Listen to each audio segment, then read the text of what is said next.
एक ऐसी खबर, एक ऐसी जानकारी जो इतिहास बदलने का मजदार रखती है। हैरान हो जाएंगे आप यह जानकर, हैरान हो जाएंगे आप ऐसे सबूत देखकर कि केदारनाथ और बद्रीनाथ यह दोनों बौद्ध स्थल रहे हैं, बौद्ध विहार रहे हैं। वीडियो अंत तक जरूर देखिएगा जिससे पूरी तरीके से आप कंफर्म हो पाएं।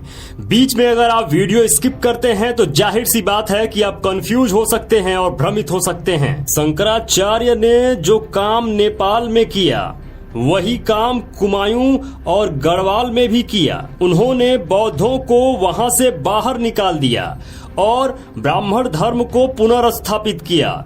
डैनियल राइट ने अपनी किताब हिस्ट्री ऑफ नेपाल तथा रिच डेविस ने अपनी किताब बुद्धिस्ट इंडिया में स्पष्ट तौर पर बताया है कि केदारनाथ और बद्रीनाथ बौद्ध स्थल हैं। साफ साफ इन दोनों किताबों में पूरी तरीके से डिटेल में वर्णन है कि केदारनाथ और बद्रीनाथ की स्थिति उस समय क्या थी, कैसी थी और किस तरीके से वह बौद्ध स्थल कन्वर्ट करके बदल कर रौंद कर किस तरीके से इस समय बद्रीनाथ और केदारनाथ बना।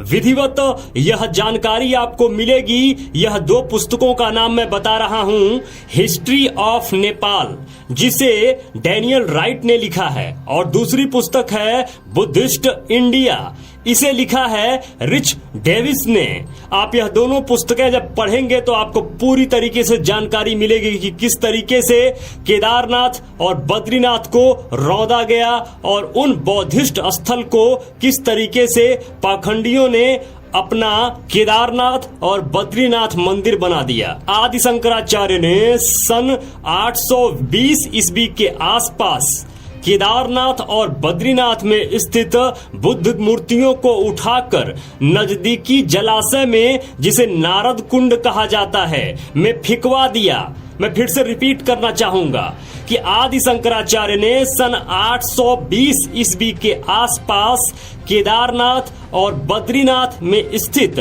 बुद्ध मूर्तियों को उठाकर नजदीक के जलाशय, जिसे इस समय नारद कुंड कहा जाता है, में फेंकवा दिया। केदारनाथ तथा बद्रीनाथ बौद्ध विहारों को शैव मंदिर में परिवर्तित कर दिया गया। इतना ही नहीं बल्कि शंकराचार्य ने महाराष्ट्र से, दक्षिण भारत से जोशी ब्राह्मणों को वहां बुलाकर बसा दिया, जिस कारण जोशी मठ बना है। राहुल सांकृत्यायन ने अपनी मेरी जीवन यात्रा और कई अन्य पुस्तकों के केदारनाथ और बद्रीनाथ को बुद्धिस्ट विहार बताया है। यह साफ साफ आप इनकी किताबों में पढ़ सकते हैं। मेरी जीवन यात्रा के भाग 4 में पृष्ठ 40 में राहुल क्या लिखते हैं यह देखिए। 19 मई को निर्वाण दर्शन करना था।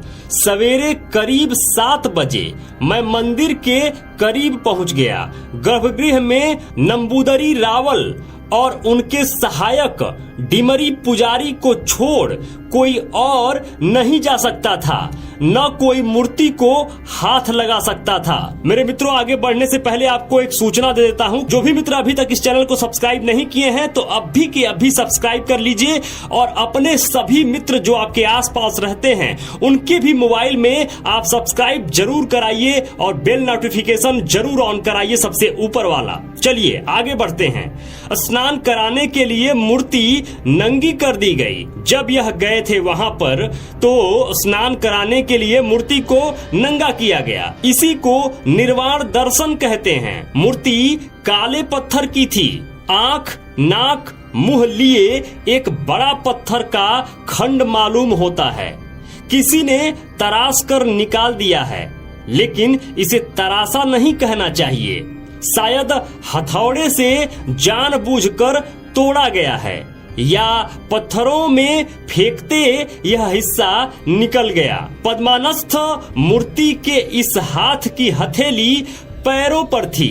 क्या लिखते हैं ध्यान दीजिए। पद्मानस्थ अवस्था में यह मूर्ति है जिसकी हथेली पैरों पर थी।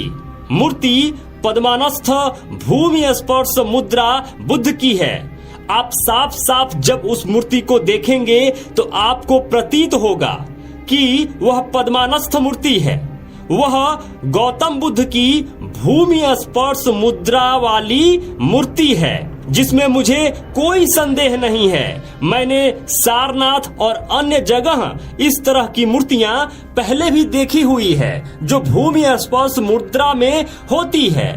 ठीक उसी प्रकार यहाँ की मूर्ति है।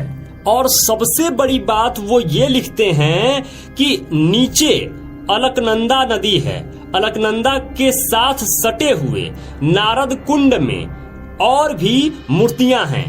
यह बात आपको जानने योग्य है और समझने योग्य है कि आदि शंकराचार्य ने बुद्ध की मूर्तियों को तुड़वाकर और नजदीकी जलाशय, जिसे अब तब नहीं अब नारद कुंड कहा जाता है, में फिकवा दिया।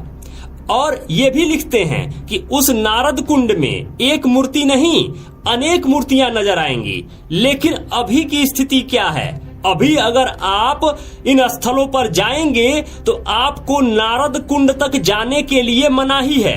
आप नारद कुंड में जा नहीं सकते, आप नारद कुंड में उतर नहीं सकते। तरह तरह की गपोल लीलाएं बना दी गई हैं कि आप नारद कुंड के पास तक ना जा पाएं या नारद कुंड में आप उतर ना पाएं, जिससे कहीं ऐसा ना हो कि अभी भी बची हुई कोई मूर्ति कोई देख ले और सारा का सारा पोल खुल जाए।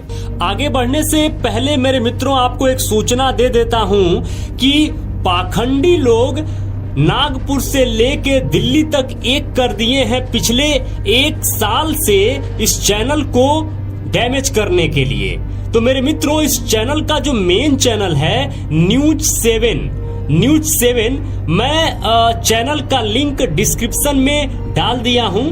आप लिंक पर क्लिक करके चैनल को जरूर ओपन करें और उस चैनल को सब्सक्राइब जरूर कर लें। सबसे ऊपर वाला बेल नोटिफिकेशन जरूर ऑन कर लें, जिससे भविष्य में कभी भी अगर ये चैनल डैमेज होता है तो हम और आप जुड़े रहेंगे न्यूज 7 पर। मेरे मूल निवासी मित्रों, मेरे बौद्ध मित्रों, हम तो अपने हिस्से का कार्य कर रहे हैं। अब बारी है आपकी। जितना अधिक से अधिक हो सके भारत देश के लिए, उस अखंड भारत के लिए, उस विश्व विजेता भारत के लिए, सम्राट अशोक महान मौर्य के लिए, तथागत गौतम बुद्ध के लिए जितना हो सके इस वीडियो को शेयर करिए, जिससे अधिक से अधिक लोगों तक ये जानकारी पहुंचे।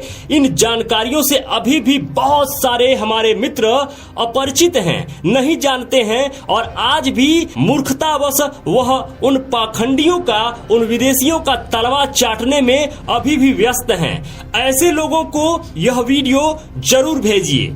जो भी मित्र अभी तक इस चैनल पे बने हुए हैं, जो भी मित्र अभी तक इस वीडियो को देख रहे हैं, आप सबको बहुत बहुत मंगल कामनाएं। नमो बुद्धाय, जय भारत।